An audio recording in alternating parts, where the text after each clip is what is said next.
ఇక మంత్రి కొండా సురేఖ లీగల్ కష్టాల్లో చిక్కుకున్నారు. నాగార్జునపై తన కుటుంబంపై చేసిన వ్యాఖ్యలను ఇప్పటికే సినీ పరిశ్రమ అంతా ఒక్కటే ఖండించింది. దీంతో తాను కావాలని అలాంటి వ్యాఖ్యలు చేయలేదని కొండా సురేఖ వివరణ కూడా ఇచ్చారు. అయినా ఇప్పటికే నాగార్జున కుటుంబంపై సురేఖ చేసిన వ్యాఖ్యలు సోషల్ మీడియాలో హాట్ టాపిక్ గా మారాయి. దీంతో నాగార్జున కోర్టుకెక్కారు. చట్టపరంగా దీని గురించి తేల్చుకోవాలని నిర్ణయించుకున్నారు. అందుకే నాంపల్లి కోర్టులో కొండా సురేఖపై పరువు నష్టం దావా వేశారు నాగార్జున.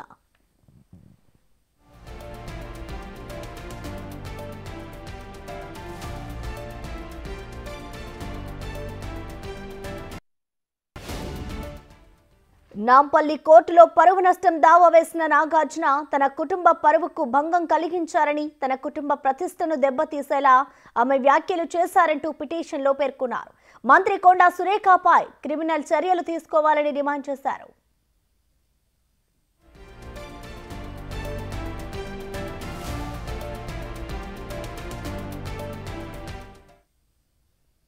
దీనికి సంబంధించిన కంప్లీట్ డీటెయిల్స్ ని మా ఇన్పుట్ ఎడిటర్ పవన్ లైవ్ ద్వారా అందిస్తారు. పవన్, చెప్పండి, ఏదైతే కొండా సురేఖ నాగార్జున కుటుంబంపై వ్యాఖ్యలు చేశారో ఆ వ్యాఖ్యలు నేను వెనక్కి తీసుకుంటాను, సమంతకి కూడా క్షమాపణలు చెప్పాను అంటూ కూడా కొండా సురేఖ చెప్పుకొచ్చారు.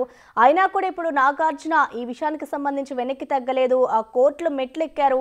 సో ఏంటి, దీన్ని ఏ విధంగా చూడాలంటారు పవన్? అంటే ఇంకా మున్ముందు దీనికి సంబంధించి ఏం జరుగుతుంది అనుకోవచ్చు? ఖచ్చితంగా రాష్ట్ర మంత్రి కొండా సురేఖ చేసిన వ్యాఖ్యలు తీవ్ర దుమారం రేపాయి. దానిపైన ఆమె న్యాయపరమైన చిక్కుల్లో ఇరుక్కున్నట్లుగానే భావించాల్సి ఉంటుంది. ఇప్పటికే ఓ పక్క కేటీఆర్ ఆమెకు లీగల్ నోటీసులు పంపించారు. మరోపక్క నాగార్జున ఒక ప్రైవేట్ కంప్లైంట్, నాగార్జున తరపున ఆయన మేనకోడలు యార్లగడ్డ సుప్రియ, అట్లనే వెంకటేశ్వర్ మెట్ల అనే వ్యక్తులు ఒక ప్రైవేట్ కంప్లైంట్ను నాంపల్లి ప్రజాప్రతినిధుల కోర్టులో దాఖలు చేశారు. దీని ప్రకారం అటు బిఎన్ఎస్ భారతీయ న్యాయ సంహిత సెక్షన్ 356 ప్రకారం కొండా సురేఖ పైన క్రిమినల్ చర్యలు తీసుకోవాలంటూ వాళ్ళు ఆ పిటిషన్లో పేర్కొన్నారు. ప్రస్తుతం న్యాయస్థానం ఈ పిటిషన్ను స్వీకరించింది. త్వరలోనే దీనిపైన వాదనలు విని ఒక తీర్పు వెలువరించే అవకాశం ఉంటుంది. ఖచ్చితంగా దీనిలో కొండా సురేఖ తన పరిధిని దాటి వ్యవహరించారు, అనవసరంగా తన కుటుంబం పైన లేనిపోని ఆరోపణలు చేశారంటూ ఈ పిటిషన్లో పేర్కొన్నారు. ఆమె మాట్లాడిన వ్యాఖ్యలను కూడా ఈ పిటిషన్లో పొందుపరిచారు. చాలా ఏళ్ళుగా సినీ పరిశ్రమకు ఎనలేని సేవ చేశారు. సినీ పరిశ్రమ హైదరాబాద్కి తరలి రావడం కానీ, సినీ పరిశ్రమలో సుదీర్ఘ ప్రయాణం చేసిన అక్కినేని కుటుంబం నుంచి అక్కినేని నాగార్జున వచ్చారు. ఆయనకు ఆ సుదీర్ఘమైన అనుభవం ఆ సినీ పరిశ్రమలో ఉంది. అట్లనే వ్యాపారవేత్తగా, రియల్ ఎస్టేట్ వ్యాపారిగా, ఇతర వ్యాపారాలలో ఆయన ఉన్నారు. బహుముఖ ప్రజ్ఞాశాలిగా కొనసాగుతున్నారు. అటువంటి వ్యక్తికి సంబంధించి, అటువంటి వ్యక్తి కుటుంబానికి సంబంధించి కొండా సురేఖ చేసిన వ్యాఖ్యలు క్షమించరానివి అంటూ ఆ పిటిషన్లో పేర్కొన్నారు.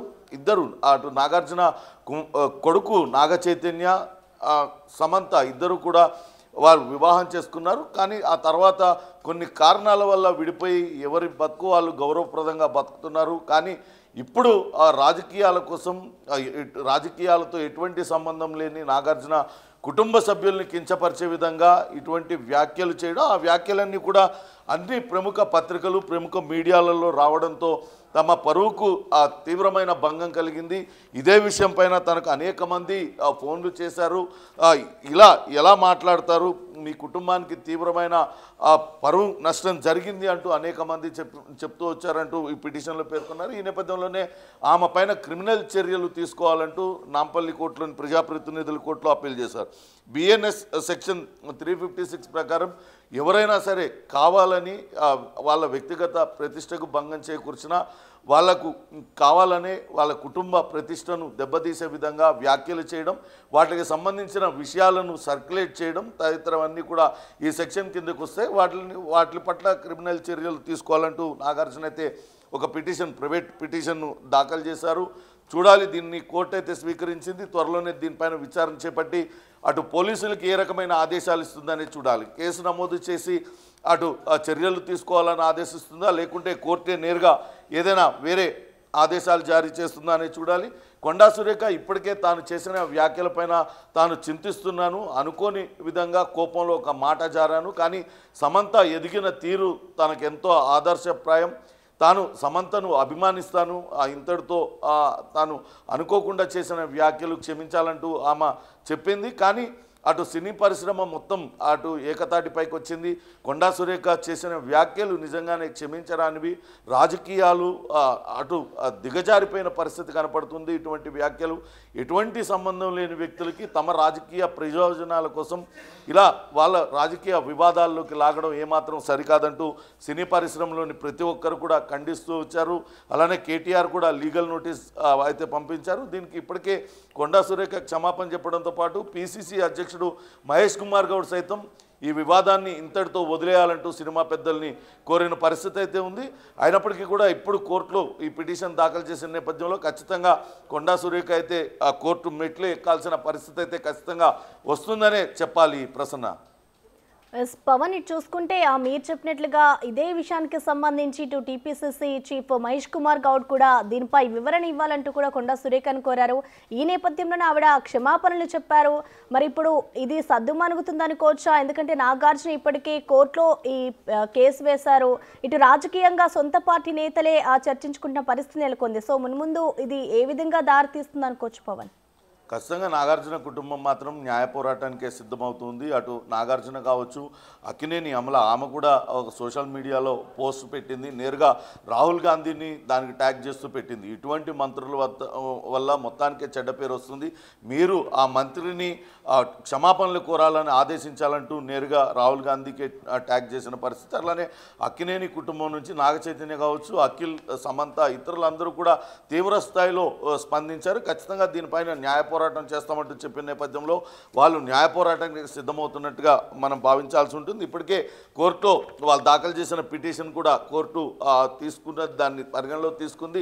రేపు ఎల్లుండి సెలవులు అయిపోయిన తర్వాత దీనిపైన విచారణ జరిపే అవకాశం ఉంటుంది. విచారణ జరిపి ఒక ఆదేశాలు జారీ చేసే అవకాశం అయితే ఉంటుంది. ఖచ్చితంగా న్యాయ పోరాటం వైపే నాగార్జున కుటుంబం మొగ్గు చూపుతుంది. సినీ పరిశ్రమలోని వ్యక్తులు అందరికీ చులకనగా మారిపోయారు. వాళ్ళ రాజకీయ ప్రయోజనాల కోసం ఎటువంటి రాజకీయాలతో సంబంధం లేని వ్యక్తుల్ని అందులోకి లాగడంతో వాళ్ళ పరువు పోతుంది. ఎంతో కష్టపడి సంపాదించుకున్న పరువు ప్రతిష్టలకు భంగం కలుగుతుంది. కాబట్టి ఇటువంటి కనుక ఊరుకుంటే ఖచ్చితంగా భవిష్యత్తులో మరొకరు ఇలాంటి వ్యాఖ్యలు చేస్తారు. కాబట్టి ఒకసారి గట్టిగా పోరాటం చేసి తగిన విధంగా చట్టపరంగా వాళ్ళకి శిక్ష పడేటట్టు చేస్తే భవిష్యత్తులో ఇటువంటి చర్యలు పునరావృతం కావని ఆ సినీ పరిశ్రమలోని పెద్దలు భావిస్తున్నట్టుగా తెలుస్తుంది. నాగార్జున కూడా తన కుటుంబం పైన కొండా సురేఖ చేసిన వ్యాఖ్యలు కావచ్చు, ఆమె తిరిగి క్షమించాలని కోరి మళ్ళా తర్వాత ఆ రోజు సాయంత్రం చేసిన వ్యాఖ్యలు, దీని అంతటిపైన కూడా చాలా తీవ్ర ఆగ్రహం వ్యక్తం చేసినట్లుగా తెలుస్తుంది. ఖచ్చితంగా న్యాయ పోరాటం చేయడం ద్వారా కొండా సురేఖను ఆ కోర్టు మెట్లు ఎక్కించాలని ఆయన గట్టి నిర్ణయం తీసుకున్నట్లుగా తెలుస్తోంది Prasanna. Right, thank you Pawan.